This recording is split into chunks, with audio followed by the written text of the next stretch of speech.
bum, bum, bum, bum. Boom, boom, Where's the music? Where's the music? Let's turn the music back. Yeah. I love the music. I really do. It's the best. How's it going? What's up, Ramson? Can you hear this Discord music? You can hear it, right? Me no. Oh no? Oh, only I can hear the music? Oh, that's sad. I think the Twitch can hear it. What's up, Juju? There's like some there's some it's like some like intro like waiting room music. I hate waiting rooms, but like I feel like it's kind of funny. I love this music. Right? You can hear it, right? They need to release the. Dude, where's the soundtrack, dude? Where's the sequel EP to this, dude? That's what I need to see, right? I'm here for it. I'm locked outside of my house right now. Oh no! Why are you locked outside of your house, dog? That sucks. I'm in Cornwall right now while my parents are in Kingston. I'm locked outside of the house. Oh, well, do you have a friend who can unlock the house for you? Maybe like a, I don't know, you know, this is where like, I always put a key somewhere outside my apartment that's like hidden, so I know that. No, I have a key for my house. It's just, they have a second lock and they lock the second lock. Oh, so you've been like super locked out. Well, that's no fun. Yeah. We don't like that. Oh wait, I need to change the. We need to get our. I was on a sleepover at a friend's house, but his grandma got mad. Oh, that's okay. Grandma gets mad sometimes. You know, you gotta respect the So elders. she kicked me out. You got kicked out? What? Excuse me? Yes. What did you do to make grandma so mad that you? Grandma, so Why would you get in a fight with your grandma? My friend got in a fight with his grandma. Oh, okay. Well. Did you say you played with his grandma? No, fight. Someone got in a fight. Like, yeah, wait, why'd you get in a fight with grandma? Like, grandmas are there to like make. With his grandma. Grandmas are there to like make cookies and be nice. You know, like the best people ever. All good. Oh wait, sorry, Woody. Let me unmute you. My bad, Woody. There you go. You can speak now, Woody. Sorry, I had you muted because like earlier your mic was just on. It was just blasting while we. Hi, Teacup. What's up? Hola, bonjour. Okay, cool. All right. Oh, wait, no, you're not server muted. Woody, there you are. Or maybe I do need to server mute you. Yeah, Woody, just mute yourself if you're not talking. Is that cool? So that we just don't hear the background on the stream? Okay, cool. That's dope. Awesome. Thank you. Okay, cool. Hypatia, you don't need to request to speak. You're a mod. You should be able to just speak, right, Hypatia? I feel like you should. You don't need to request to speak. Although, maybe you do need to request to speak after that last time. Ramson when, like, our ears got blown out by OBS or whatever, like, killing his mic. Like, way too much. Okay, cool. All right, let's see. Let's go. Question. Cool, I got you fixed. Got you. All right, awesome. Okay, cool. Welcome, everyone, to Golden Hour, Actual Education. My name's Dr. Gold. I'm, joined by a lot of really cool friends, guests, students. I'm right back. Everyone's here. Yeah, we're having a great time. Gabe, It's the weren't summer. expect you to be here. What's up, Woody? What's up? I'm talking to Gabriel. He's my friend. Oh, Gabe's your friend? Oh, that's cool. I love when... and he smokes weed. And he smokes weed. Okay, well, y'all are a little young to smoke weed. Like, wait until you're at least like 18 or 21 or something, please. Yeah. Legal age is 15 or 16, What? I believe. 15? No, that's too young. That's Or too young. 16. It's one of the God. two. Yeah. Yes. Are you talking about Netherlands? The Netherlands? No, he's in Canada. He's in Canada. No, Canada is 19. 19? Oh, that's an interesting number. 19? That's weird. Yeah, And what? he's not old 19? enough They for lowered that. the age down here for some reason. Oh, maybe he's in like a different province of Canada. Really? You can I think smoke that- weed at 16? Yeah, I'm in Ontario. He lives like 1 hour and 40 minutes away from me. I'm gonna look this up, dude. I'm actually curious about this. Wait, you can smoke weed 'Cause, at I 16? I think 18 is the lowest one last time I checked. Ontario age to smoke weed. Ontario is 19.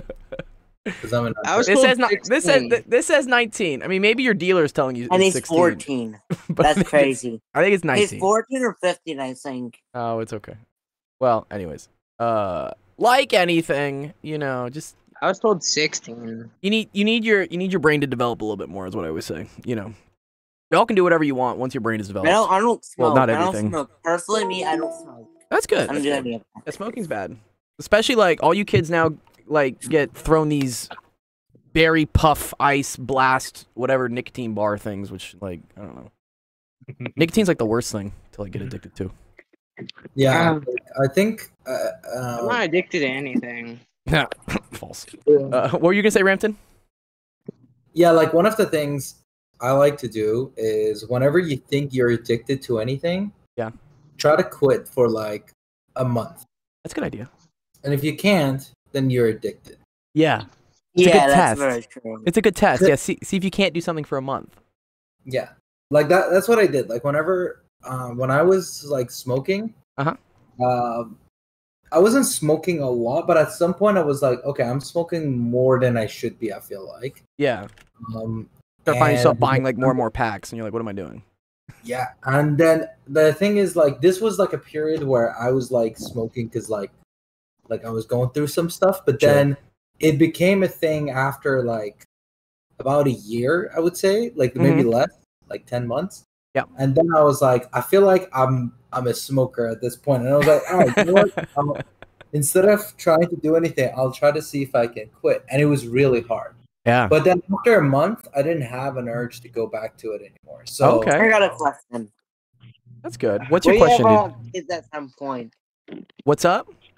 Will you ever have kids at some point? Oh, yeah. No, I'll get to your questions. I appreciate that. We'll get to those. Yeah. 1 second. Those are good questions. I like your questions. We'll get to them. But yeah, Rampton, yeah, it's the month. I also say a good quote of mine is that you don't know what you're in until you're out. A lot of times you don't know like the spiral vortex you're in until you get out of it. And the way to get out of it is, like Rampton said, just don't do it for a month.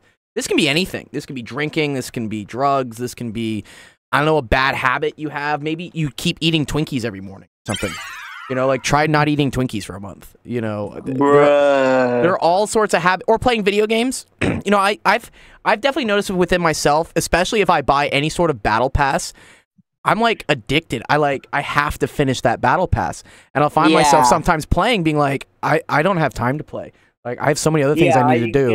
I can agree. Right? Yeah. I need to finish that battle pass. I need to get all the skins though. Yeah, I need to get all the skins because otherwise I've wasted my money. You can't get them again.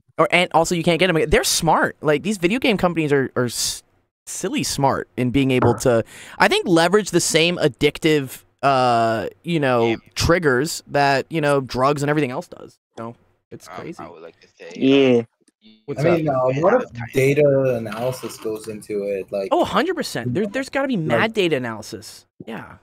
Yeah, like they probably look at the hours of activity that people have, the different time of the year. So, like, the moment that they release these battle passes, it's not just random. Yeah, it's not random. No, yeah. I bet the one they just released right when school ended, they were like, okay, let's get them for the summer. Yeah. So it's like they know they're gonna make their money because, like, especially if they drop it during the exam time, like, there's a cool story. I think this is kind of goes with the theme itself, like, because we're kind of doing an AMA. Sure.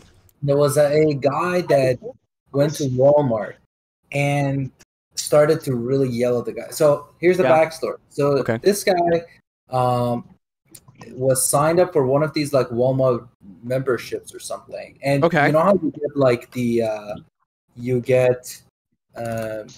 coupons and everything for like products to buy. Sure. Right? Yep. And so he gets sent coupons for like pregnancy stuff. Okay. And then he goes like, why are you sending me these? Right? And so he like goes back. I think his daughter got it or something like that. And he goes in Walmart. He's like fuming, and then Walmart's like, "Oh, we are so sorry." They give him like a bunch of other coupons and everything, and they're like, "Sorry, we just I think there was a mistake in the algorithm." But what are you doing? And turns out that his daughter, or sorry, I think he got mad because he was like, "Why are you sending it to my house? Because it's not for my wife." And my wife is not pregnant, and my daughter is underage because she was like 16 or something. Yeah. And so I don't want these stuff to be sent to my house. And then after like a month, he turns out that his daughter was pregnant. And so like, because of the shopping list that they have, they could have predicted based on the stuff that you're buying, like cravings that like women, get. She keeps buying pickles and peanut butter. Like, what's she doing? What's going on? Yeah, I don't know. So like the thing is like these data analysis, like there's a lot of good that can come into it, sure. But you know, the moment anything that you can make money off of or profit, then capitalism hits hard, right? Yeah, so, it's amazingly predictive. Like, again, humans are amazingly predictive. You know, I think we like to think that we're more autonomous than we actually are. Like, a lot of stuff we do is predictable, right? And they have these this is why data science is such a huge industry and pays a lot of money. Because if you can predict what your customers can do, you can say, like, okay, we're going to place this thing right in front of them at this time, and they're going to buy it. It's nut. Yeah, the pregnancy one I've heard, that one's really funny. The other one is like Facebook can apparently tell when you're about to break up. Like, yeah, they can. Facebook knows when like your girlfriend's gonna leave you. Wait, based really? on yeah. There was something I never knew that. Yeah, no, I'll show it. It's quite funny. Like, was it Facebook can predict when you break up? But Twitter knows yeah. With 60% accuracy, whether a couple would break up using like Facebook. So it says Facebook can predict your breakup 2 months before you even know it. Oh wait, 80% of okay, so here they go. Looking for the number of mutual, non-mutual names. They look at your messenger activity. They look at the amount of likes, how often you text your partner, how long it takes for you to reply. Like, look at this peak breakup times. Like, this is the whole cuffing season, right? And yeah, they have it down to a science. Valentine's Day, spring clean. The peak breakup times is like February, March. Monday, April Fool's Day. Okay, so there's a spike on April Fool's. It's not April. And then the Christmas Too Cruel. 2 weeks before. Oh, I see. No one will break up with someone on Christmas. That's backyard. Bro, getting break up on Christmas? Nah, that just ruined your whole Christmas. Right? Yeah, this is too funny. Nah. We broke up because, yeah, dude, wow. Anyway, that takes it too far. Yeah. So yeah, this is the cool thing with algorithms, man, and data and whatnot. It's very good at thing. Yeah. Because one of the things is you have to make sure that these algorithms are looking for the right thing. So I think a lot of the times that you know, especially in like movies or something, right? Everyone's like, let's crunch the numbers, right? Like it's such a like kind of a piss off when I hear like, let's crunch the numbers or something. Let's reduce humans to numbers. Let's like just reduce them to data points. Yeah, but the thing is, like, you also have to be able to kind of look for the right indicators, because like it's insane how many different like factors there are that you have to like take into account, because you also could have a lot of given data which you can't analyze all of them. So you have to like look for the right things. Like sometimes intuition helps. Like today I went to the dentist as well. Okay. And I had like a toothache, and I was like telling him, like, I was like, oh, okay, like I've had this for like the past 3 days. Okay. And sure, it just wasn't your sinuses. I feel like every time I have a toothache, it's just because my sinuses are like screwed up. Yeah, I think it might be something with that, but it's only one of my teeth. Oh, okay. And yeah, like, long story, but anyways, I was telling him like, oh, I tried, you know, going to or like, excuse you. Yeah, Gabe, chill, guys. I'm gonna have to put you back to the audience. Let's say. Go on. Someone burped. Yeah, it's all right. Go on.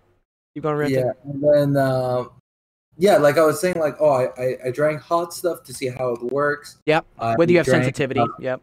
Cold stuff. I was tapping my tooth on like the side and on the bottom, and then I was like looking at like different times, or like whether the house was cold or hot. And then like I saw him like smiling, and then it was like you like did all of this. Gabriel's trying to call me. Chill, Woody. All right. Okay, what is it? I gotta put the kids in the audience. Keep going, Rampton. What did he say? I don't know. They're talking. But yeah, like he was saying, like he was like, you did all the stuff that I was gonna ask you, and so it was like, you just have to learn how to do the surgery yourself. You're good. Yeah, and then you become a dentist, right? You were able to diagnose yourself. Yeah, and then he was like, how did you like figure these stuff out? And I was like, I don't know, like I've worked in research. I've like, you know, I've worked with like numbers, and like this is intuition that you built. I feel like that's kind of the part that I guess I can advocate for like math and physics, because that way of thinking that you have I always like test for one variable. Yeah. Yeah, you isolate. Yeah, because otherwise it's confounding, right? You're like, I don't know if it's this or this that's doing it. Exactly. So actually, with that, I've had a really good chance of. I've self-diagnosed myself very accurately a lot of times. Okay. To Google, and the reason is because whenever I like look at the symptoms, you have to first like isolate each symptom and then do the collective part. So it's kind of like a debugging or like experimental methods that you can do. I mean, even with that, like I've gone to the doctor and I was like, I think this might be it. And a lot of the times I like don't tell doctors that I've done this, so I like kind of just tell them what things I've done. You don't want to prime them. You don't want to give them the primers, right? Yeah, some doctors get really mad. Some doctors really like it. Like you typically, it's always the good doctors that like it when you're giving them a lot of information. And you somewhat self-diagnose. I always say, I think it might be this, just to say something. Yeah. But, you know... some of them probably get an ego where they're like, oh, you think you know more than me? You know, you think you didn't go to like 6 years of medical school and put yourself into $200,000 worth of debt? Like, what? Yeah. Who are you? Yeah, that's the thing. Is like, but usually typically good doctors, they don't care. They're just like, great, you did my job. Like now I know exactly what to look for. Yeah. And they always like, they're like, okay, good. Like you're giving me more information. It's better diagnosis, easier diagnosis for them, and less work. So it kind of works out both ways. That's cool. Yeah. No, I feel like I'm kind of the opposite because I feel like I misdiagnose myself constantly. Like I'll go onto WebMD and like my conclusion every single time is that I have cancer. Oh yeah, no, you have to perform the surgery, perform the experiment throughout a few days. Because first diagnosis is always I got 30 hours to live. Yeah. They have these memes about this dude. Like WebMD, it's like you're already dead. WebMD, a slight physical discomfort. Is this death? Yeah, that's Well, what's the one to the right of that? I want to see. So I read a WebMD that I might have. Yeah, it's just too much, dude. It is. Yeah, like I don't advocate for it, but you know, if you do it accurate, especially that's why I say a few days, because you have to be able to isolate each symptom together by itself to make sure you actually have those symptoms, and then you have to collectively, because each symptom by itself is not an indication. But it's the whole, the severity of each. Yes. I mean, this is also where like Eastern Asian medicine comes into play. What's it? It's there's a name for it. Maybe it's called holistic medicine. Yeah, right. Where so modern Western medicine tends to focus on individual systems. Like, is your liver working? Are your kidneys working? Are your nerves working? Blah blah blah blah blah blah blah. Whereas like Eastern medicine tends to, I think, look at the body as a whole and think that everything is more or less related. They do some weird stuff where like they look at the color of your skin and they're like, that can tell you whether you're sick or not. I'm like, what? There's a poem in Iran that says it says all of your body is a machine. It's something like, right? I'm trying to, it's a lot more poetical, but like I'm trying to translate the meaning. But it says all of your body is like a working machine, and once one of the parts don't work, all of it. Yeah, they're all connected. Yeah. And so like I think this is why importance of diet, you know, having good habits, not smoking. You know, all of it kind of goes hand to hand, because once you have like a bad diet, it affects your mental. If you have affects your mental, then you're less motivated to like work out. So it's kind of like feeds itself. It spirals on itself. Yeah, no, diet is such a huge thing. I'll notice, you know, if I eat a bunch of carbs or something, and I'm not really used to eating carbs because I mainly do keto, I'm like depressed for the next 2 days. I'm just like, what? I'm like, my life is why? Yeah.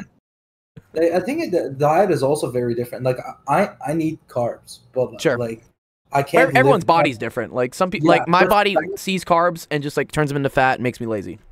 Yeah, for me, fat is that. If I eat fatty food and salty food, I feel like my favorite really bad. Oh, I eat bacon all day. My favorite. So much bacon.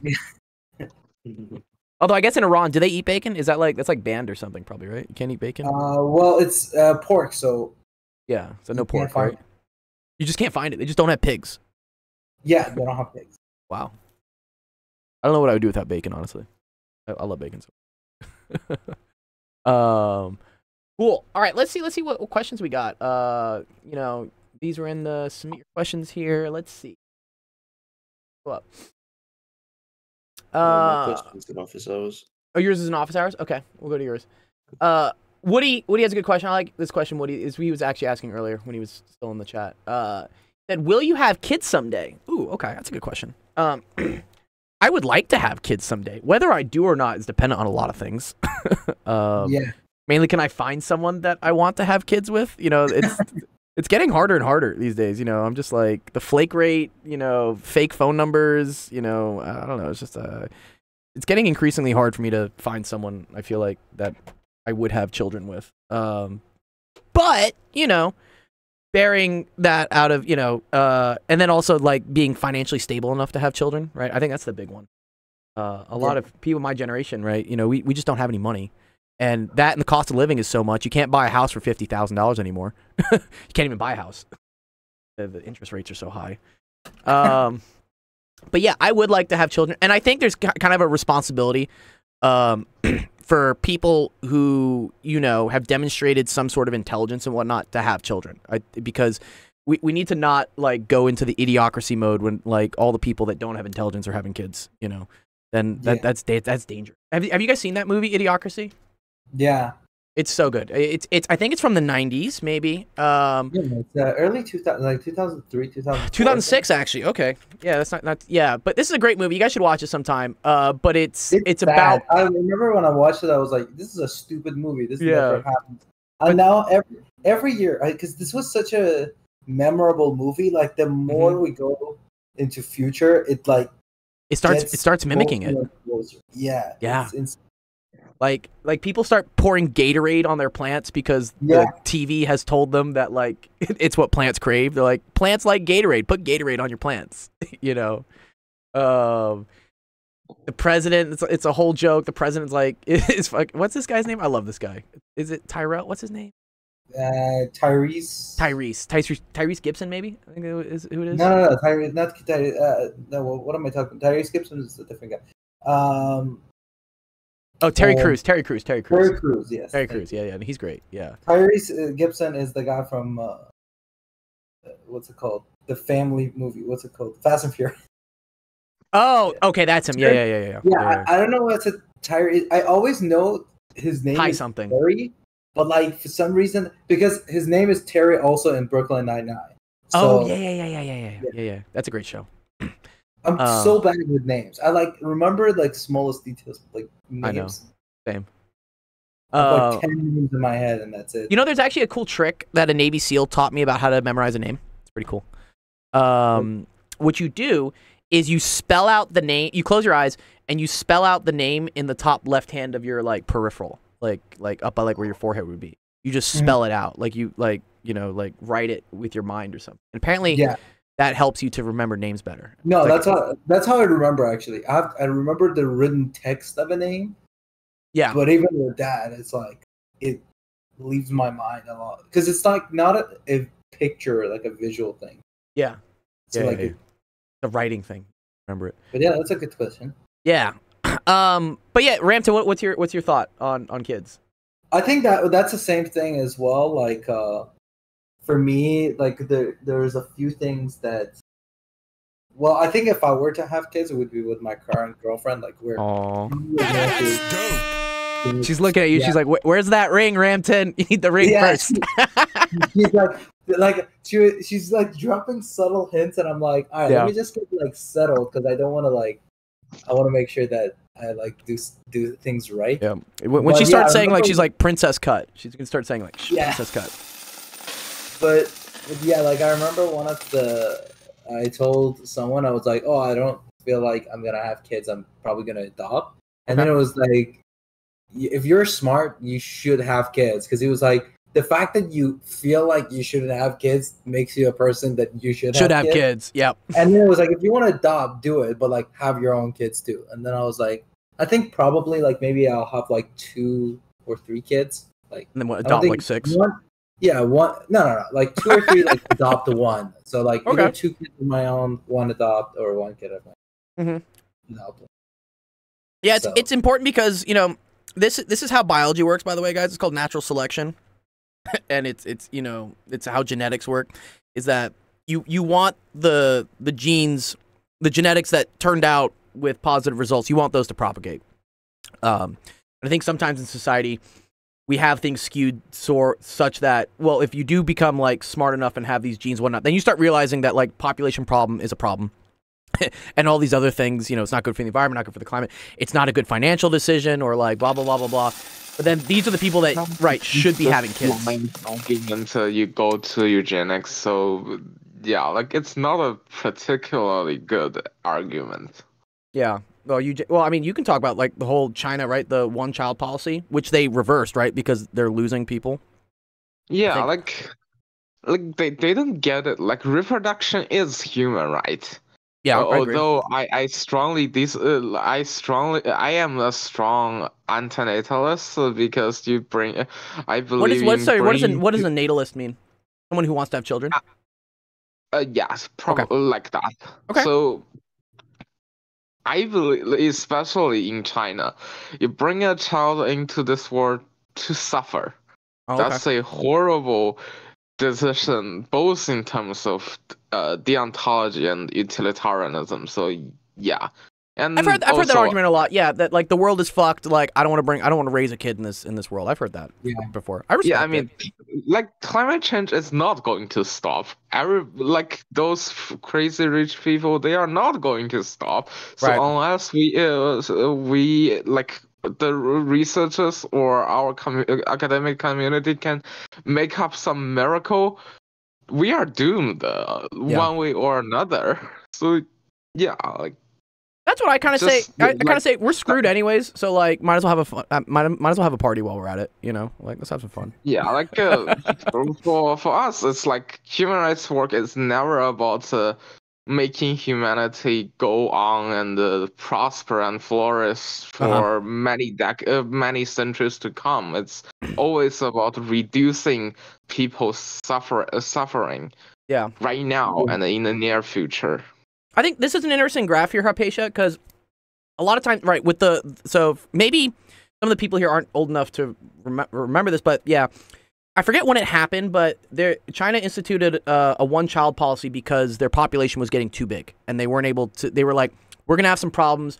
We won't be able to support this many people in the country given our resources and whatever." So they said, "Okay, you can only have one kid," and because of this, most parents were like, "Well, I want to have a boy." Because for whatever reason in the society of China, you know, well, I guess across the world, like for whatever reason, like patriarchy, you can blame whatever. Men are seen as more valuable, I guess, in that. I think it was partly because a lot of the people in China were, whether they were factory workers or farmers, they wanted someone to take over. Exactly, and it doesn't pass through the women or whatnot, so it only passes through the sons. Yeah. Yes. I don't care about that a lot. Like the preference on infant's gender is mostly like a cultural thing. Sure. It's a horrible thing, and they actually, like, because of the one-child policy, if this couple had a child that is assigned female, they sometimes in rural areas they just abandon it or even kill it. Yeah, I know abortion rates were high and whatnot, and I think this was the same thing in India, right? Too in India, they just want men. Yeah, they drown her in water or something. Oh no, that's bad. They used to bury them alive. Like what? Bury them alive? Yeah. Excuse me. Yeah. That and also we like the worst case, like the worst enforcement of this one-child policy is this thing called 100 Days Without Children. This movement. Okay. So if an infant is born, in that 100-day period, like the local government just take them away, and you know what happens. Yeah. Oh, forced abortions, man, for 100 days. Wow, this is nuts. Yeah, 100 childless days. Yeah, that's the one. Oh wow. It's not even forced abortion. It's like everyone who was born get taken away and take care of for 100 days. Like what? Dude, that sucks. Like a lot of people used to have kids, and then I didn't know this. Hide them until they were like 3-4 years old, until the 100 days becomes unnoticeable. Wow. And then they were like, "Oh, our kid like was born this time. We like didn't come get a birth certificate or something like that." Oh. Because if you went like 3 months later, you were like, "This is a 3-month-old kid." They were like, "This is clearly like 6 months." Oh my god. Yeah, like crazy. That's human rights crisis. Yeah, China has a lot of human rights crises. I mean, talk about the Uyghurs, like talk about everything. Talk about the reason Hypatia is here. Right? That's a human rights crisis. Oh god. Right? I mean, also, it's like right now, I guess, somehow this thing affects the gender reassignment surgery for transgender people like me. Does that even happen in China? I don't think they even do gender reassignment surgery there. There's one single surgeon. There's a single surgeon in all of the billions of people in China who's willing to do it. Wow. Yeah, that surgeon was able to do it, and there are other surgeons who wants to do that, but I don't Communist think Party they says had no. any success. It's not really about Communist Party alone this time, because their parents and the societal pressuring there's a whole thing there. Contributed to this obstruction. I see. It's not even the Communist. Crazy. And I guess just for a very good argument about my antinatalist idea is that I am sterile for 4 years now. I did not leave for my sexual assignment surgery, and I did not leave any genetic material behind. So I see. that's my strongest. But also, you're so smart, Hypatia. Like we need more smart people like you, like in the future, right? No, that's eugenics. That's eugenics. I know we could go to whole.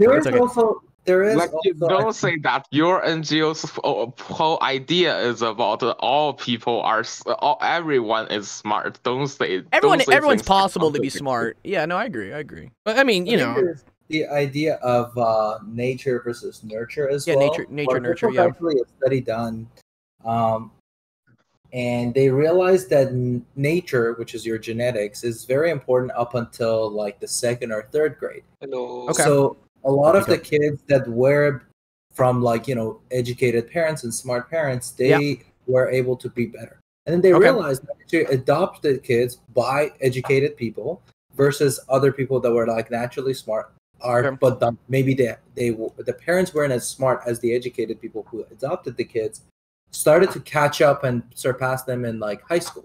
Sure. So, I mean, I think genetics plays a role, but the thing is, in this stage of life, that's one of the factors, right? And you can't give that up. Like, having good parenting, good teachers. I think that's the most important. Like having like a safe household. Having parents who like give a shit whether you do well in school.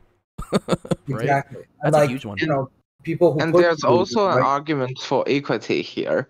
Like if the assumption of inherent smartness is true, like proven scientifically or something, I sincerely believe otherwise. But if it's so, then we as the society we have a moral and ethical responsibility to equity. We are supposed to give more resources to the people who need it. I agree. I also think I think intelligence is also multifaceted. So some people, like for instance, I can't draw worth shit. I can't. If I happen to be good at very logical things like math and numbers and whatnot, but in other regards, such as writing and whatnot, or maybe like expressing my emotions, I'm pretty fucking terrible. So I think intelligence can be measured in a bunch of different ways. It's if you call a fish dumb because it can't climb a tree, it's gonna think it's dumb its whole life because fish can't climb trees. Like, but fish can swim very well. It's how you measure intelligence, right? Well, another argument I can make for you is that you can always start learning drawing or learning the thing that you want to do. Yeah. I could, but for instance, like, I had this realization when I was in high school. I wanted to play basketball. I wanted to be a basketball player. And then I quickly realized that, like, I'm just not tall enough to play basketball. It just doesn't work. Like, there's certain things that do require certain, like, genetic outcomes to happen. And, I was just like, all right, I guess I'm going to go run because that's the thing I can do. I don't need to be tall to be a runner.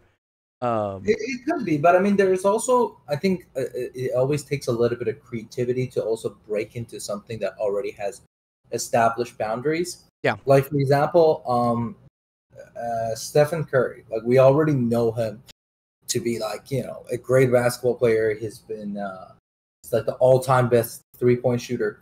I remember people used to tell him that you're not going to become anything. Because he's only 6'3"? No, because he was a very skinny kid. Okay. And his release being really quick was something that a lot of people criticized him for. Okay. But that's one thing that made him actually a great three-point shooter. Oh, okay. Something that like defies what the normal indicators of being good at something would be. Yeah. Yeah. So, or there's you know, Allen Iverson, right? That was he's short though, right? Isn't Allen Iverson below 6 feet? One. Oh no, he's 6. He's actually 6 foot. Are there any NBA players under 6 feet? I'm actually curious. Yeah, there's something Robinson. He dunked on Shaq. What's his name? Well, this guy Jordan McLaughlin, apparently of the Timberwolves, is 5'6". Excuse me. No, 5'9". 5'9". Yeah, there was a guy who's look up like last name Robinson, I think. Well, I mean, here we go. So there are 9 NBA players in the entire NBA that are under 6 feet. Yeah, he's not currently. He's the guy who got knocked out by Jake Paul, also, which is I don't know why. Wait. They did a boxing fight? Yeah. Oh, okay. Jake Paul boxing fight, or I would say Jake Paul versus which one was it? Tommy Fury, Tyron Woodley. Just write something Robinson. Nate Robinson. Okay, now just don't go to the. just don't actually watch the fight. Okay, yeah, go with Nate Robinson. Look 5'9". Okay. Yeah, look at him dunking. He used to dunk on people who were like 6'7". Okay. Like, it's insane. Like. Oh wow. Okay. Dude, he's like going over this guy. Sorry, what? Yeah. So he could just like jump in an incredible amount. Yeah. So. That's cool. There is always, you can change your physique or change the boundaries of something. Sure. I think it's also like, because certain things are always done a certain way, like it's always about height. Yeah. But like, you know, if someone's really short, in some sports you want to be short, right? If you're on the bobsled team, they want you to be like as short as possible because you need to be low weight. Or the one like the horseback riding people, the people that race horses, right? They would like try to get like the lightest people to be on the horse, right? Mm-hmm. Yeah, it's you know it's a really good book. Have you read this book actually, Ranton? It's called Outliers. Oh, by Malcolm Gladwell. Yes. Yeah, this is a great book. I haven't read it actually. You'd like it. Noist would love it because it deals a lot with statistics. But it's very cool. I think the one example that I really liked out of this is they talked about they analyzed the birthdays of everyone who was in the NFL and whatnot, and everyone seemed to have a birthday around this certain date or month. And what it was the cutoff in Canada or the US or whatnot for being put in the next year. So, for instance, if you were like before this cutoff, it meant that you started in whatever league technically being like 11.999 months older than everybody else. Yeah, right? I think it's the hockey. It was NHL. Oh, it was hockey. Yeah. Yeah, and then it's people who are people that are born in January, are essentially pretty much like a year older than the people who are in December. Right. And because Q1. Yeah, so this kind of contributed to the fact that these people were always bigger and faster and everything, and so they developed their skills at a better rate. And then it snowballs. It's a snowballing effect, is what it is. Yeah, it's cool. I really liked this book. I think I actually just listened to it as an audiobook. But yeah, if anyone wants to read about it, it's cool seeing how certain things, and this is where statistics is beautiful, because statistics is what proves that this is significant, that it is significant when you're born on like whether you're going to do well in hockey. because they show that, you know, here, like, this is I think it's like a chi-squared test is what this is. You have an expected account, you have the amount, and you're like, this is much bigger than what's expected. So, true. Very cool. Okay. All right, nice. Let's see, more questions we have. Will you ever be a teacher in a school? Oh, okay. Probably not, because I don't think my way of teaching does very well with the amount of red tape and, you know, I don't know, administrative bullshit that's involved in actual schools. The way I teach is kind of less conventional, but I think it's more effective. But for those reasons, I don't think I would actually teach at school. Also, my impact is kind of like minimized too, right? I can only really teach 30 kids at a time. Here, you know, God willing, if this gets big enough, I could teach millions of people at a single time. Or, for instance, my YouTube videos, right? They've been viewed, some of them, you know, 300,000, 400,000 times. That's 400,000 eyeballs that I've been able to educate, which I would never be able to do over the entire course of my life if I just taught at a school. Not to say, like, teachers at schools are great. They're needed, necessary, whatever, you know, awesome. But I feel like if you have the abilities and the drive and the perseverance to try to do something bigger and reach more people, you should go do it. What were you going to say, Ramton? Now, I made a joke because you said, for those reasons. I said, for those reasons, I'm out. For those reasons, I'm out. Oh, yeah. What's his name? Mr. Lovely? Mr. Wonderful. Mr. Wonderful? Yeah. Wonderful. Same alma mater. Yeah. Oh, wait, he also went to Waterloo for college? Yeah. Oh, that's super cool. Master Theo says, it's summer, so stop teaching us. Oh, okay. Well, you know, learning never stops. I'm a lifelong learner. I believe learning should be continuous. I believe when you stop learning, that's when you start, like, dying. But, you know, we're here to learn. Doesn't have to be just school. It can be anything. My dad, like, picked up the bagpipes, I think, 5 years ago. He's like, I'm going to go learn how to play bagpipes. I was like, okay. There's a guy who started running marathon in his 80s. 80s? Or in his 70s. And then he was like 100 and something. Like, you can Google his video. Yeah, what's his name? What is it? Marathon? I don't know, but like, there's a guy who was like 100 and something, and he was like... Old man. I don't know. Marathon runner, old man. Here we go. Having taken up running to overcome grief at the age of 89. Oh, is this it? Fauja Singh? I think so. Looks like he's from Toronto. He's from Toronto. Oh, okay. Turbinet Tornado. It's not this guy? It's not this guy, but there's another guy. I mean, I guess there's a lot more people that take up running at 80s, so that's cool. That's a good indication. He's from India, I guess. Yeah, wow. And so he ran a marathon when he was 100 years old. Wow, that's super cool. That's not even the guy I was talking about, but there we go. That's another. And this is a decent marathon time, honestly, for being like, what, 7 hours? That's not bad. 7 hours. I think you want to be around like 4 or 5, but for being 100, like, Jesus. I don't think I can do it at 7 hours right now. So. What's that pace? Let me see. 7 hour marathon. 16 minutes per mile. You don't think you can do 16 minutes per mile? I think you can do 16. No, that's insanely fast. 16 minutes per mile is pretty. That's not fast. I would say like 8 minutes per mile is fast. Let me see. 4 hour marathon. No, the fastest is 14. 14 minutes per mile? Yeah. No. We have like, let me see, fastest. Wait, no, that's 14 minutes per. Oh, because we're talking kilometers and miles. Is that the problem? No, it's 14 minutes. No, miles is actually more. No, I was thinking 14-minute 5Ks. That's what people run. Oh, yeah. No, yeah, but that's a lot. Like a 5K is like 3.2 miles. If you can run 3.2 miles in 14 minutes, that's insane. Yeah. Yeah, I can barely run 2 miles in 14 minutes. I can do, but that's still pretty good. Like. Yeah, I know someone. Yeah, someone has broken the 2 hour mark for a marathon, which I think that's nuts, dude. You're running. What are you running at that point? Running. They not say. There you go. It was right there. Wow, 4 minutes and 30 seconds per mile. That's insane. That's literally insane. What's the fastest mile time you ever had, Ramton? Curious. fastest mile time. Yeah. I don't know about mile time, but I've run 5K before. Okay. I think the fastest I had was like a little over 20 minutes. That's good. That's pretty good. So, yeah. But I was like, I felt like throwing up afterwards because I was like, trying to push myself. No, that's pretty good. 6:26. Yeah, that's pretty good. Fastest I ever ran was a 5:20. I did that in high school.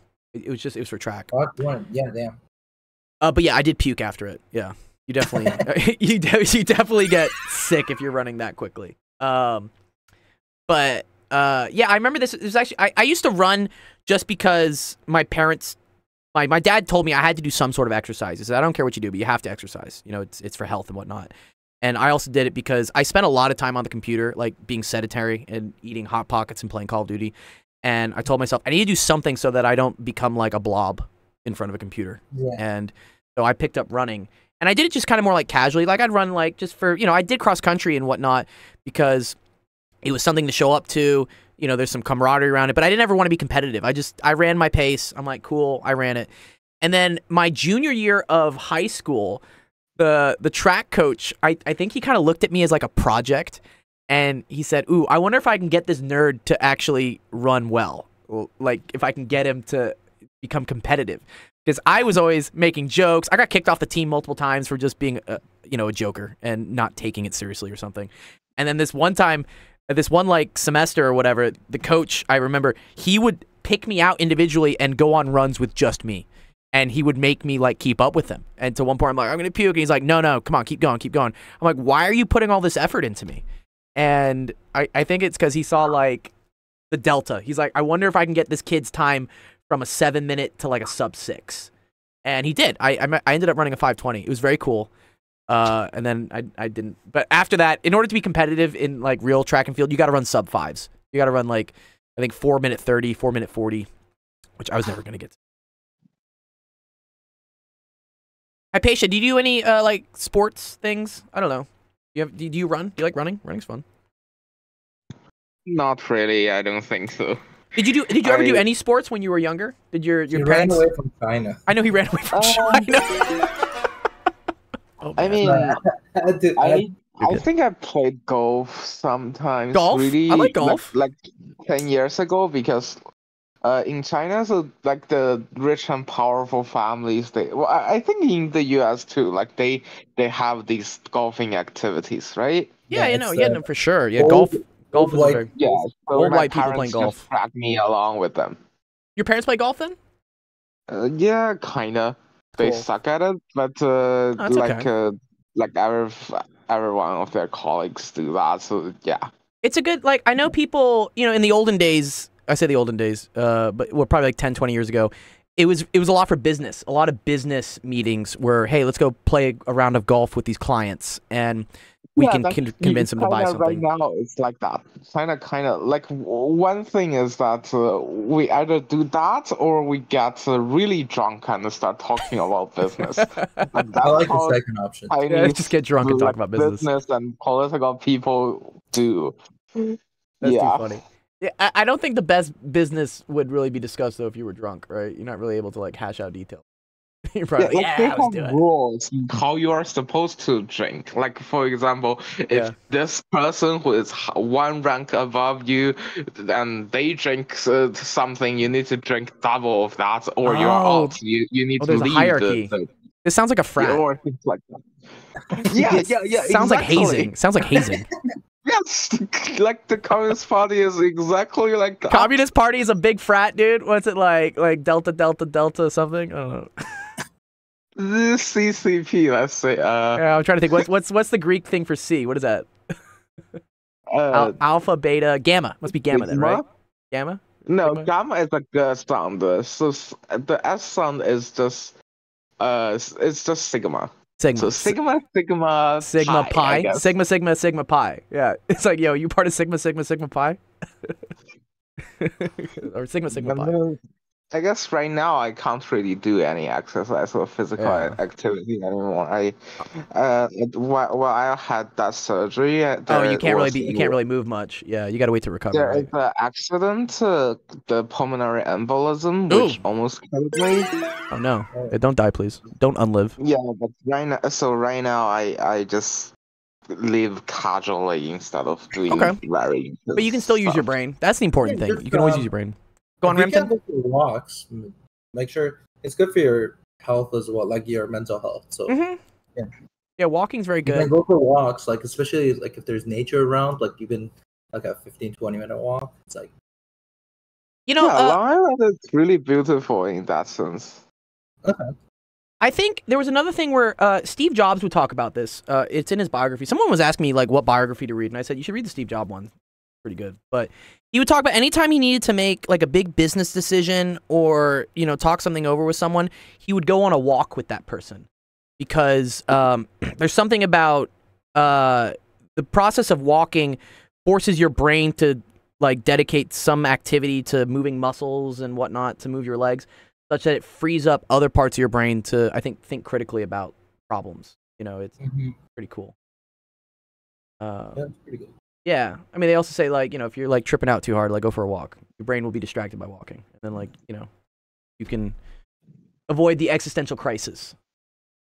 I think that's a very German thing because I have friends who are from Germany. They just randomly say, "I'm going for a walk," and then return like maybe half to an hour later. Maybe they show me like how long they walked or something like that. Yeah, dude. I mean, apparently Einstein had a bunch of weird quirks, but one of them was he liked naked air baths or whatever. But his walking was sacred. He's like, oh, I have to go on walks. Walks are great. Like, I know some of the all of the great thinkers were always like walking was always one of the habits. Yeah, it's also good after you eat.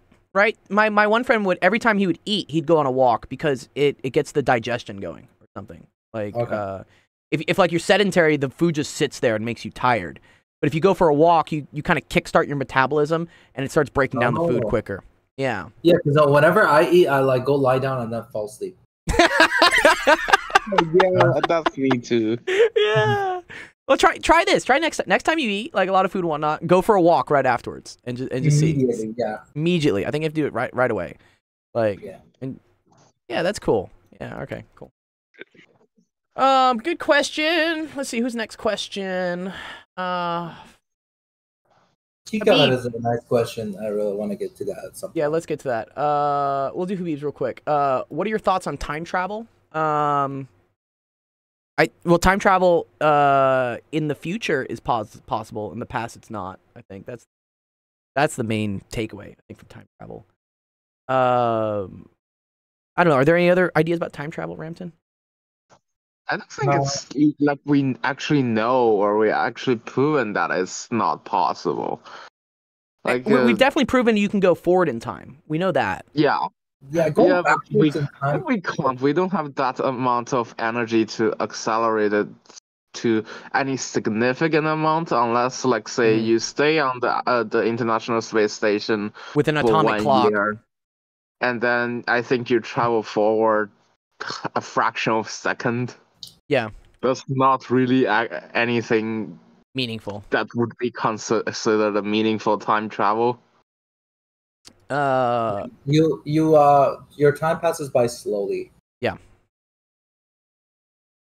Here we go. It's 0.0. It's 7 milliseconds for every 6 months. Okay. So 14 milliseconds. That's not meaningful. That's not meaningful. Yeah, we'd have to go faster. The only time that it really matters is when it comes to GPS, because you need to account for that. Because after about a year, although you think 0.07 seconds is like not like I guess too much, significant. After about a year, I think it ends up being like about 1 or 2 miles off. So your GPS being like, instead of telling you to turn right in a 1 mile, it's going to turn you to right, and then when you miss the exit, so you'd be like, uh-oh. Yeah. So yeah, time travel, future, possible, past. We still don't know. Verdict is out. But you know, we'll see. There's all this parallel universe stuff that's kind of cool. Like we want time travel to the past because it can actually solve a lot of a lot of problems. What do you think? We just go like take out Hitler or something? You know, just start changing. No, history? it doesn't have to be that. If you can propagate information to the past, then well, first of all, you have a hypercomputer that can solve problems that no Turing machine can solve. Oh, because it can basically run infinitely. You keep running it backwards. Yeah. Oh, that's cool. That's a cool idea. I like that. You just run it indefinitely, and whenever it gets a answer, you just send rewind. Send the information to the beginning of the computation. And there can be even more. Like if say this information can travel hundreds of years back in time. Then people, if we are still on Earth, like we still exist, hundreds years later, then we can just beam ourselves all the scientific discoveries and all of those. Yeah, just beam them back to us. Be like, yo, here we cured cancer. Cure for cancer or cure for death or something like that. Yeah. Yeah. There's one thing that if we want to not break causality though, because a lot of the times people say like, "Oh, I can go back in time and kill Hitler," but it actually, from like a lot of like different ways you can think about it, and it breaks causality. So you're actually creating an alternative universe with that one. However, if you don't want to break causality, and you want to make sure that everything, because causality means like if I killed Hitler, then there's a lot of good chances that a lot of people that existed, or like I myself, could have not existed in the way I did, because the world would be completely different. The world would be different. Different people wouldn't have gotten married, wouldn't have had children, or wouldn't have whatever. Exactly. Yeah. So because of that, I wouldn't be there to kill Hitler in the first place. I see. So it's the butterfly effect. If you want to not break causality, as Hypatia said, if you have a computer that can send back information to itself, to its like first moment of conception, I guess. Then that doesn't break causality. So if you make a time machine, the furthest you can go back in time is to the moment that you built the time machine. Oh, and that interesting. That doesn't violate a lot of things. I see. So yeah, that's really like just one single bit of information can also change a lot in the universe. Like So, like, that argument, I mean... The butterfly effect, right? Maybe the kids don't know about the butterfly effect. Butterfly effect is, what is it? It's the flapping wings of, like, a butterfly in China causes, like, a tree to fall over in the United States. Is that what they say? Yeah, it's kind of like, it was a saying by a guy by Edward Lorenz, that kind of wanted to... That's the Lorenz attractor, by the way. Sorry, yeah. Oh, it's the same guy? The same Lorenz attractor guy? Oh, that's cool. Yeah. So he said that the butterfly, flapping its wings in Brazil create a tornado in Texas. And this was only a matter of like kind of saying like this is how things work, like kind of giving a real world example. But it's not that necessarily say that every butterfly wing creates a tornado, but it says that sometimes one butterfly's wing, creates a cascade. In the past, it could have changed things enough that a tornado wouldn't have happened. So that's the thing, and it's a concept called the. So this is the area that I'm very passionate about. Okay, what is it? So it's called the sensitive dependence on initial conditions. Oh, okay. So this is chaos theory. Yes. Yeah, so sensitive dependence on initial conditions is that when you start something and you want to figure out whether this is able to like kind of gets out of hand, right? Pretty much, it creates chaotic behavior, pretty much, right?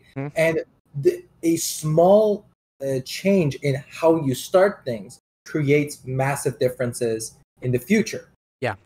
Now, the Lorenz attractor, that's like a good picture you can. Yeah, that's this, right? Yeah, this picture right here. Yeah. So if you look at shift the amount of, like, let's say you want to start along a point somewhere along this attractor, right? And I'll explain why this is called an attractor. Also, I won't get into this. I'll like spend like 5-10 minutes. But essentially, like, if you change your initial position, you'll end up going through a different path, right? Which would have not been the same. So the Lorentz attractor, if you have an animation, essentially what it does is that you keep, going back and you keep going in spirals in one, and then randomly you like switch to the other one, spin it in the other one, and then come back to the first one again. Right. And this keeps going. And the reason that it's called an attractor is due to this effect that, well, you would always stay within this kind of orbit, right, that is there. Now, there are ways, so you can see like this spiral doesn't go essentially extremely far out. Right. So what you could do is there is a thing called a Lyapunov exponent. So a lot of the times what you it's not that whatever your initial conditions is, you end up being in this attractor. You need to have within a certain realm. Okay. So if you are within a certain realm, so there is a certain limitations on where you can start, then you start staying between this. Like, for instance, if I started like over here or whatnot, then I'm not going to get pulled into the attractors. Right? Yeah, exactly. But if I start here, I do get pulled into one of these. But then you can say, oh, but if I start here versus I start here, there's a wildly different path that you take. Yeah, exactly. So one of the things that is, so this is a thing, we can't really predict the exact position or the exact state of things in a future time, because very small, sensitive, like our attractor is very sensitive to the initial conditions. However, what you can do is predict this attractor itself. So what you do in a lot of the times in chaotic systems and non-linear systems, you predict the global behavior. So you don't look for the path that something follows. You look whether there is an attractor that this actually, for a series of initial conditions, everything seems to be going around this. Yeah, exactly. So within a certain realm, right? Gotcha. So that's why, like, my name on, what's it called? Call of Duty. That was also another. Oh, the Halverson? Halverson? Yeah. Halverson attractor. You can like Google it. It's a cool looking one. And that's why I wanted to like just put one. I would have put the Lorentz, but it would have been two. Ooh. Oh, this does look dope. What? Yeah. Oh, this is beautiful. They should make art like this. Or they should 3D print something. Yeah, so like that's the Halverson attractor where what is it used for? What is this used for? I don't know exactly. Like there's what makes this like beautiful shape? This is a cool series of differential equations here, right? Yeah. So you see, like with these ones, you always have to. So alpha is the parameter that you have that you can like switch around, and a lot of the times it's very sensitive to what that alpha is, right? So if you keep tuning this alpha to different numbers, at some point you stop getting an attractor. Ah, okay. And typically, and then what happens is, after that, you also have within certain initial conditions that things will fall into this attractor. Anything outside of that ends up leaving this attractor, so you end up getting like a behavior that it deviates away from your initial. It doesn't. Yeah. Okay. I want to know where this is used in real life. Like, like what is there anything that follows like a Halverson attractor? Well, this is just attractors.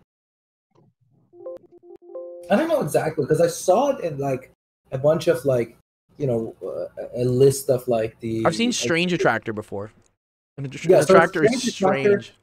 Yeah, anything that is a strange attractor is these set of things. So the Lorentz attractor, the Halverson attractor, all of these things are called strange attractor.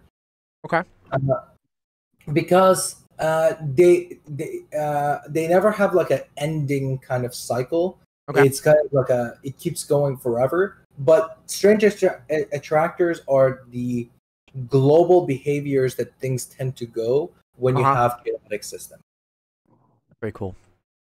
Wow. The Rossler attractor. Yeah, so Rossler attractor is the another one that like you would see a lot.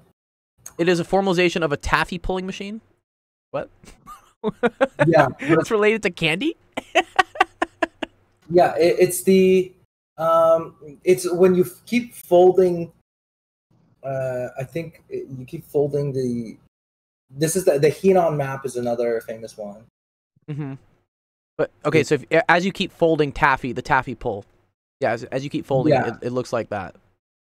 Yeah, I think that's the one where you keep. There's a lot of these. Like there's the horseshoe mapping, or Oh, okay. How they make taffy. Look at that. That's super cool. Old school candy making machines. Yeah, I would be like afraid this was just gonna like make a mess on the floors. But look at this. That is so cool. Okay. Cool question. All right, let's see. Teacup says, what are the mechanisms behind the formation and evolution of galaxy stars and planetary systems? Ooh. That's a good question. Yeah. Ramton, you want to go this seems like right up your alley. Yeah, I like. Okay, so the thing is, like, this is nice because it kind of like shows, like, because a lot of the times you want to ask where did the galaxies come from and everything. So initially in the universe, there was no such thing as like galaxies and stars and all this stuff, right? So all you would had is these giant gas clouds. So you can probably like Google like giant gas clouds and everything. And so when gas clouds start to kind of come together, this is because of gravity, right? So when gravity exists, these gas clouds end up kind of attracting each other. And as they get more and more massive, and as they attract each other, the mass grows, and that mass can pull other things towards itself. So this creates actually the stars and the planetary system and the galaxies and all this stuff. But the question is like, why are the galaxies like separated and they're like in different places? And so this is actually an ongoing question that a lot of people are trying to answer. So if you look at dark matter, the spread of dark matter, or like a lot of the times they're looking at different the cosmic microwave background, which is they call it the CMB. That's also another so that picture, like the dark matter map, reveals the mystery. That's the one that it says. So yeah, so when you have that, you can essentially looking at space and you're looking at where these dark matters are concentrated, and wherever they are concentrated, it pulls the most of the mass of the universe or mass of the surrounding areas to itself. And so that's why the galaxies end up being at those specific spots. You're pulling mass in from somewhere else, it has to deplete there, right? Sorry? If you're pulling in like mass from other places, those places get depleted while your place gets like filled up. Yeah, exactly. So because these masses ends up coming from like other places, and then they concentrate at a certain area, you end up getting the formation of galaxies. Now it's an ongoing problem, as I said, to figure out why galaxies are spread the way they are. Are they just randomly placed in the places that they are in the universe, or are these places have certain specific characteristics that made galaxies form at that spot? Now, recently, there was this map of gravitational waves that people had. So I think you can probably Google it, right? And so the map of the gravitational waves, which is pretty new, they pretty much said that they can now have information about why galaxies are formed in a certain way, why even within the galaxy itself, why things are spread out a certain manner. Mm-hmm. Yeah, so that's about galaxies. The stars, again, it's very close to how a galaxy is formed. You just have a bunch of giant gas clouds. They come together. Now, the most abundant material in the universe is hydrogen. Yep. So when you have a lot of hydrogen, that creates a star. and the hydrogen end up fusing with itself, creating helium, and the hydrogen turns into helium when you have two of them, and this releases energy essentially. And once it does that, this is called fusion. So and there's no waste, there's nothing that happens, and the extra energy is pretty much created as light. And so you end up getting like a neutron, I think a free neutron, and like a you get some free neutrons and a gamma ray, yeah.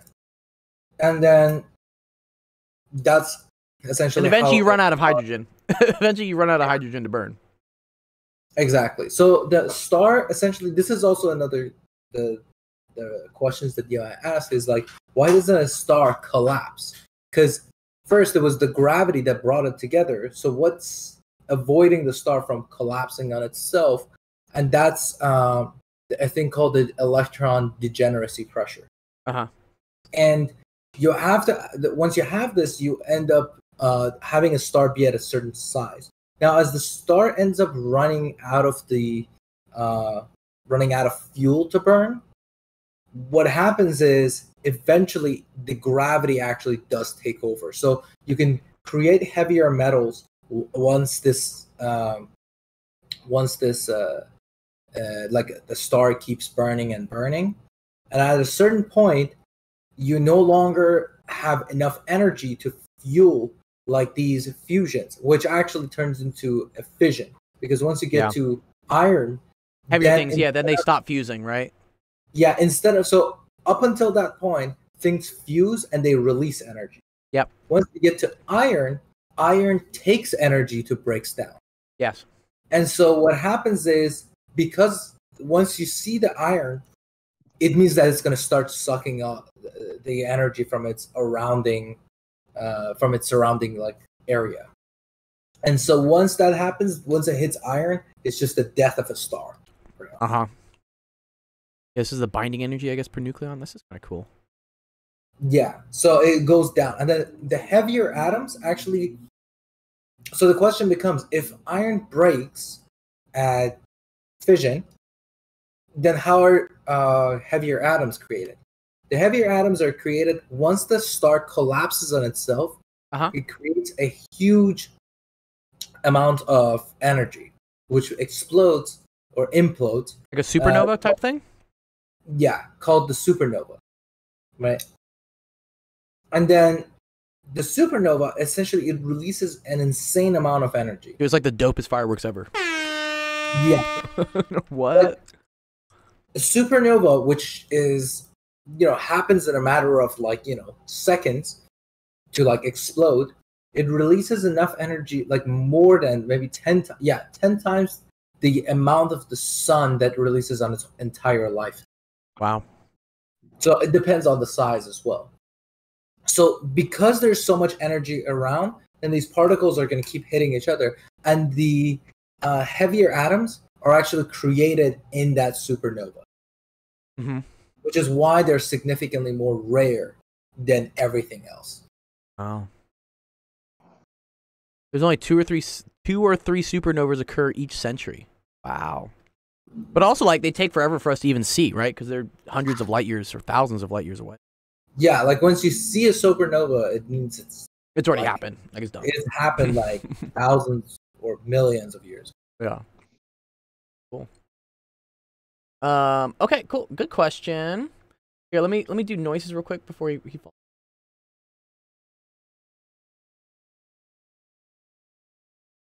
Noise, where'd you post yours?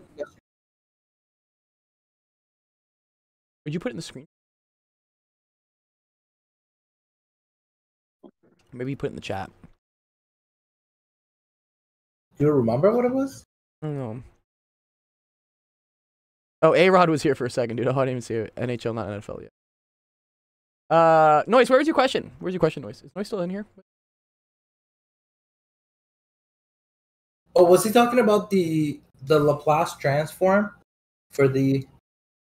Oh yeah. Here it was. Yeah, let's do that during office hours tomorrow. That's a good one to do during office hours. Yeah, that's more math based. Yeah, we'll do that. The Laplace transform. Yeah, I think it's already in the post, but yeah, I'll explain it. I'll explain maybe the if there's not a lot of questions and we have time. I think we just have one. Yeah, yeah. Oh, you mean today or tomorrow? Tomorrow. Yeah. Oh, yeah. Tomorrow. If there's not a lot of questions, I'll go through. What's it called? I'll go through the complex analysis way of doing it as well. Yeah. Not too much because there's a bunch of stuff that you need to learn. Yeah. You need all the tools for it. All right. Let's see. I think there's one more in the. I gotta find. Yes. Okay. Is it better to leave the dinosaur bones in the ground where they were instead of taking out and exposing it to the outside world? For example, like weather. I hope you understand what I mean. Oh, okay. I think what he's talking about, like, is it better for us to like burn fossil fuels? Actually, you know, I'm gonna take this on a tangent a little bit. There's a big debate with electric cars, right? EV cars. There's this big push, right, where everyone's trying to. I mean, even I think the federal government is saying that we're gonna like ban like gas cars by whatever year or something. Like we have to go all electric. But there's a lot of disadvantages to this too, right? Because electric cars really only help the environment if the way you're getting electricity is also not like terrible, right? Yeah. And also the amount of materials that go into making an electric car. It's a ton of like really rare earth metals. That China has a lot of them, right? China's been smart. China's been like going into Africa and whatnot, buying up all the mines and getting all these metals that we're eventually going to need. They are colonizing Africa. They are spreading human rights violations. Oh, for sure. I'm sure they're terrible. Like Africa's unfortunately like an easy target. One thing I know is that one of the worst examples of slavery is happening right now. No way. Where? Yeah, in Africa because of the cobalt. So the cobalt is actually one of the things that people are, enslaving a lot of people essentially in Africa because of the lithium batteries. I see. So lithium, cobalt, and then there's the demand in it. Okay, so there's a huge demand for cobalt. Yeah, that's what I talk about. Like these EV cars require like tons of weird metals. But go on. Yeah, and that's the thing is because of the cobalt need for making these things, it just puts like from a humanitarian problem. Mm-hmm. Like people always talk about, because I remember like this is actually one of the biggest things that even as someone who's like educated, I had to like talk to a bunch of people that were not hostile immediately in order to like go over this because.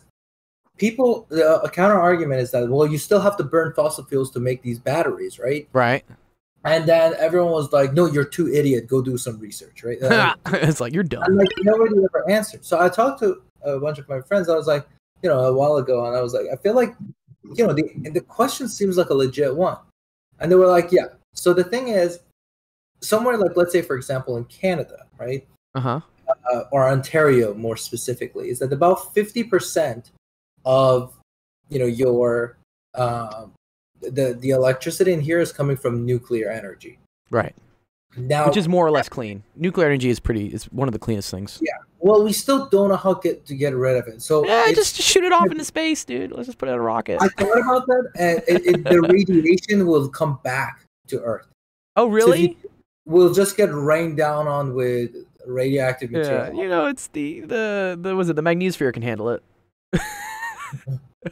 Yeah, but go on. But yeah, so the thing is, if you look at a lot of countries, because this is also another thing, is like even if you are burning or burning another material to get to the battery, one of the questions that I try to do research, I haven't done like hours and hours, but like I put a decent amount of like at least a few hours into it, which I wasn't able to really find an answer to. Maybe somebody also knows resources, I don't know. Sure. But there's a thing about efficiency. The question is, let's say if I were to even burn fossil fuels, can I make the efficiency of burning these fossil fuels at a factory and then convert that energy into a lithium battery and then use that energy. Is that going to be more efficient? Because you're losing, and then we're converting AC, DC just to even transport it, right? There's always electricity loss, right? Yeah. Imagine you went to a gas station and every time you tried to pump your car, like 20% of it just didn't go in the tank. Yeah. So the question becomes, what's the efficiency between a few stages of transfer, right? Like, what if the efficiency of the car combustion engine is so low that if you were to actually like do the conversion twice, it would be better off. But but most likely, if you're burning fossil fuels to make those electric batteries, you're not getting a good trade-off for it. So it needs to be from something else, right? So you need to some renewable energy source, whether it be like solar or wind. But I remember seeing some statistic or something that like if the United States shifted immediately right now to everyone having an electric car, our grid just cannot support it. We do not have the ability for everyone to have an electric car. So it becomes like this like luxury thing. And even so, like electric cars are probably double, if not triple, the price of like a regular car. So now you're already you're creating this class stratification of like only the rich people can afford cars now. Yeah. No, that's why I also feel like whenever rich people are pushing for anything, it always like all the money. It's not like oh okay, whenever I'm rich now, whatever I say you're gonna doubt me. I'm like no, but also at the same time, it's kind of hard to trust the people who are taking advantage of capitalism constantly. Yeah. And so whenever they start to push really hard for something, I mean, anytime it's not about rich people to be honest, but like. There's that aspect of the financial means to it that I'm like, oh, maybe not everyone is altruistic in their nature, you know. Yeah, it's not all let's save the environment. It's also like someone's lining their pockets. Yeah, exactly. And so, whenever people are talking about the electric cars, a lot of people don't know about the cobalt situation that is going on in Congo. I think I didn't know about that either. Honestly, I'm just reading it here. Apparently, this is cobalt. It's a very pretty stone, but apparently it's toxic. It's like incredibly toxic to handle. Yeah. But they just and they call these artisanal, apparently artisanal cobalt mines, which to me artisanal usually means like fancy, like an artisanal kitchen or something. But here it just means that they're paying people pennies to expose themselves to these terribly toxic metals and just mining them just regardless of like any sort of safety protocol. Exactly. So, you know, I think it's kind of like the moment there is a demand, I think this is one of the biggest issues that, you know, we need to get economists and a lot of the times these loopholes are left on purpose, unfortunately. But like, I don't know if the solution to capitalism being broken on certain aspects it works really well. But the anti-monopoly ways, like in order for it to have a self-sustaining kind of restorative kind of process within it, is that a problem that we haven't solved yet, or people don't want to implement yet, right? Because a lot of the times you might be like, well, we know how to fix these laws, but like everyone's like, no, I love monopoly. It's like now Facebook or Meta is buying Activision as well. Right? Yeah, I saw that finally went through. Good news for Call of Duty people. I'll take Microsoft's guidance over the terrible fucking job Activision's been doing.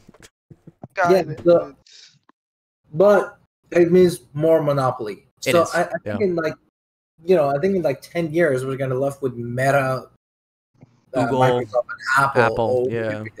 I thought Microsoft was out of the fight, honestly, and then they pulled a fast one with the ChatGPT stuff, and I was like, damn, yo, props, you know, good job, Bill. They're never out. I thought they were out, dude. I thought they were out for the count. I thought, you know, Windows sucks, no one likes it, blah blah blah, and then they're like, boom, bitch, we now own AI, and I was like, oh, okay. The same with Meta, dude. Meta blew what, like $15 billion on the metaverse, which is garbage, and no one uses. And now they launched Threads, right, a week ago, and it's the most popularly, fastest downloaded app ever. Yeah. It's kind of cheating, though, because it's built into Instagram, right? They just literally just click a button. So they literally just converted their Instagram base to Threads. But it's making Elon livid, right? To the point where he's calling for a dick measuring contest. Like what? Yeah. So I also thought Meta was out. I thought Meta was out. I thought the metaverse was a terrible thing, but yeah. Their stock prices hit $90, and I was like, I'm not buying this garbage. Yeah. It's $321 when I checked today. What, Facebook? Facebook's stock price? Yeah. This is one of the reasons, or you have to write Meta, because, yeah. You know, I got it. 313, yeah, there you go. Wow.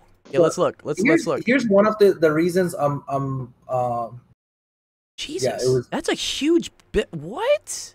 Yeah, it was. Yeah, dude. Yeah, okay, you're right. It was around $90 here. Yeah, because this is probably when all the news came out that Mark Zuckerberg was blowing cash on nothing. Exactly, right? So the thing is, like, I shouldn't have doubted. I feel like they're still going to grow because their market cap is only $308 billion. Yeah.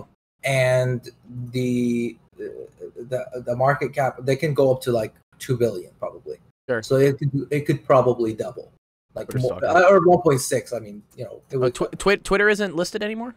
Oh, is that because Elon bought it? It's a private company now, Twitter? Yeah. I mean, even Elon launched AI company XAI. It's not for public trading right now. This is one of those things I feel like, for reasons, if I ever had kids, like, I'm gonna be like, I'm gonna have to answer a bunch of questions like, hey, you hated capitalism so much, why'd you keep buying Amazon Prime?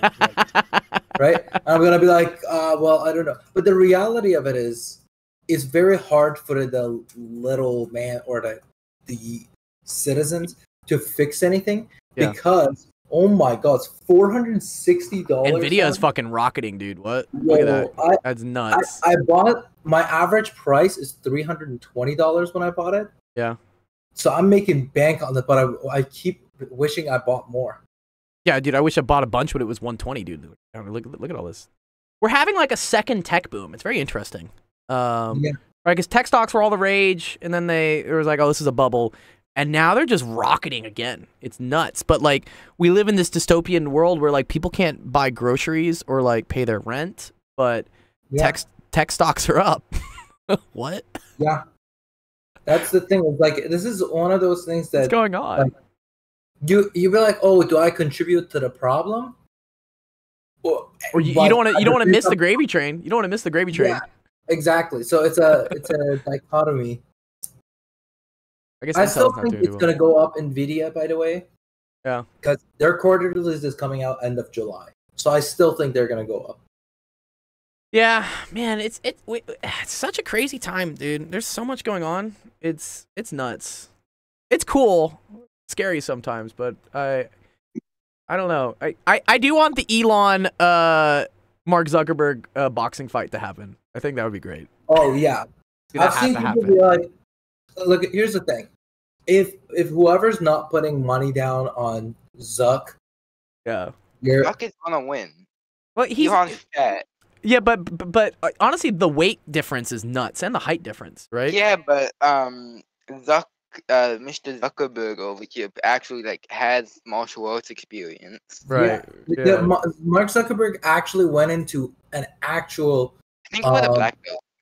What's it called? Jiu-jitsu competition. And he won. Yeah, and he won. Yeah, but also, would you really want to beat like the richest man in the world, dude? Well, absolutely, I would have tapped his ass. To be fair, Mr. Lizardman over here probably has like super strength or something. Who's Mr. Lizardman? I mean, did he win or did he pay those people that are like, I'll give you 20 grand tap out, and he was like, I'll take you up on that offer. I think he won. You can probably find like the fight online. Yeah, this is the famous picture that's been going around. It's this one, just Mark Zuckerberg just looking like shredded. You're just like, okay. Hey, by the way, for whoever doesn't know who these people are, Adesanya, right? Yeah.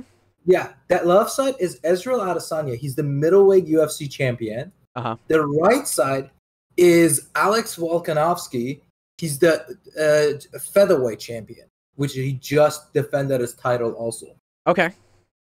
So these are like legit. The best of the best. This is like the Michael pound for pound fighters on UFC. So he's not training with a bunch of like, chumps. Bozos. Yeah, he's got like the top two fighters in the world.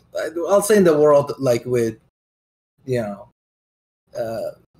we say the world, but it's always like U.S. I mean, they're not from U.S., but like there's other. The U.S. is the world, I guess. Yeah. I didn't realize Volkanovski was so short, because I think Mark Zuckerberg's like 5'8", right? He's like 5'8". Yeah, Volk is 5'7", I think, or 5'6". Okay. Yeah, I would like to say apparently we're no longer Planet Earth, we're now Planet America. Planet America, yeah. This is no, not crazy. Planet America, Planet America. You know what I would like to see? I want to see. Have you seen the was it the Jeff Bezos meme? I used to sell books. Oh. I used to sell books, now I sell whatever I want. Like he apparently had a huge like you know, glow up as well in terms of like training and whatnot. I guess this is what happens when you get like just stupid rich. You're just like, oh, I can hire like whoever I want to. Like I can have a chef making every single one of my meals. I can have a trainer waking up with me at all times. Yeah, this is it. Yeah, Jeff Bezos also looks like jacked, right? Like, okay. Yeah. You know, there's that picture of him on the yacht. I'm like, all right, all I know is like I studied physics, so I'm halfway through to become a billionaire. Wait, did Bezos study physics? Yeah, he studied physics.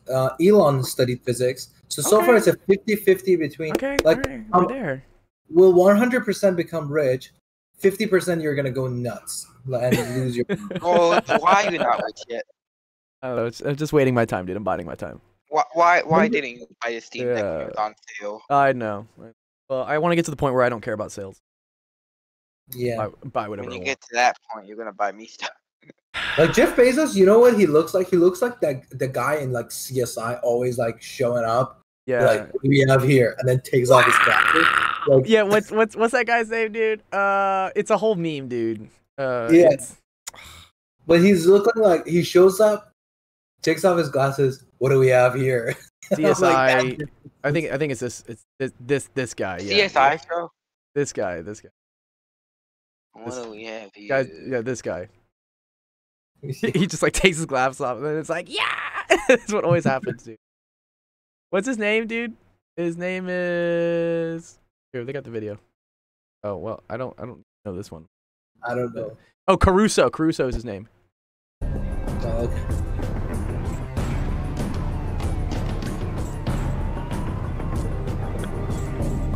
Take off the glasses. Where's the take off the glasses, dude? He's gotta take the glasses off. Drive by Miami style. Does it have the glasses in the Drive by Miami style. You don't spend $1,000 on clothes that you're never gonna wear. 100 people throwing golf balls. It's just like this guy's endless, but yeah, All right, cool. All right, I think we got through all the questions. It's been like 5:30. Spin the wheel. Yeah, let's spin the wheel. You guys want to spin the wheel? We had some good questions today. Yeah, I enjoyed. I learned about the cobalt mines in China. I don't know about that. Oh, well, not in China. Sorry, in Africa. Yeah. Crazy. Okay. Let's see. Who asked questions today? I think it was Teacup. Dark. Woody. Habib. I don't know what's the backwards. Is it? That's Drake? Dark. No, that's Dark. That's Dark. That's Dark. Like Juju says, "Spin the wheel, spin the wheel, spin the wheel." Yeah, so we do. If you guys ask any questions, you know, if there are a lot of questions, I'll have Ramton and I like pick the best one. But if there's not that many questions, everyone gets entered into it. So, good incentive for you guys. Like, come ask some cool questions. We love to talk about them, and then we can go down all sorts of side tangents. It seeds the pot of discussion. Fans. Okay, let's spin the wheel. Who's gonna win a month of Discord? Who's it gonna go to? Who's it gonna go to? Ooh, gonna go to Habib. Nice, dude. Good job, Habib.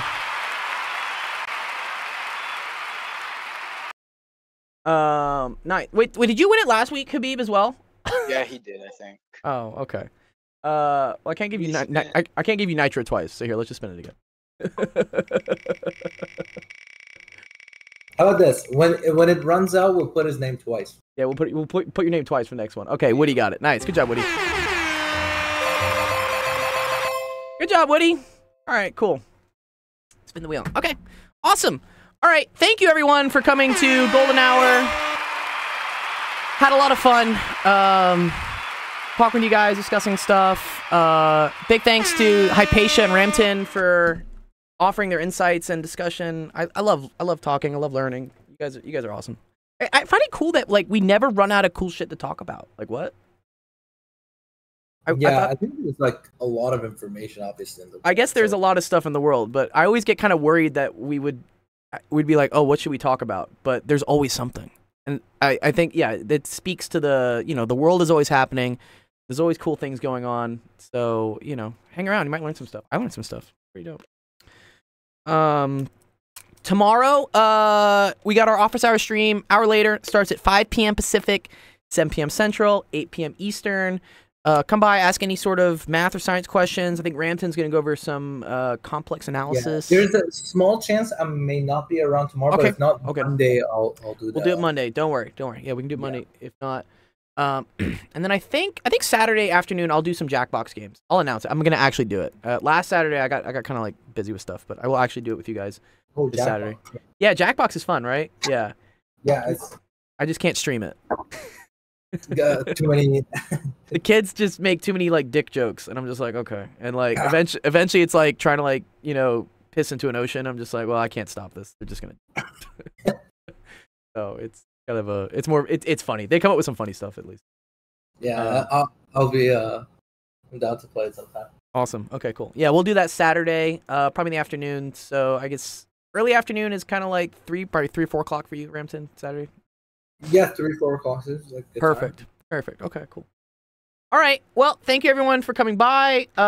We'll see you tomorrow. Yeah, that's it. Cool. Yeah, sounds good. All right. Peace out, guys. Have a great Thursday.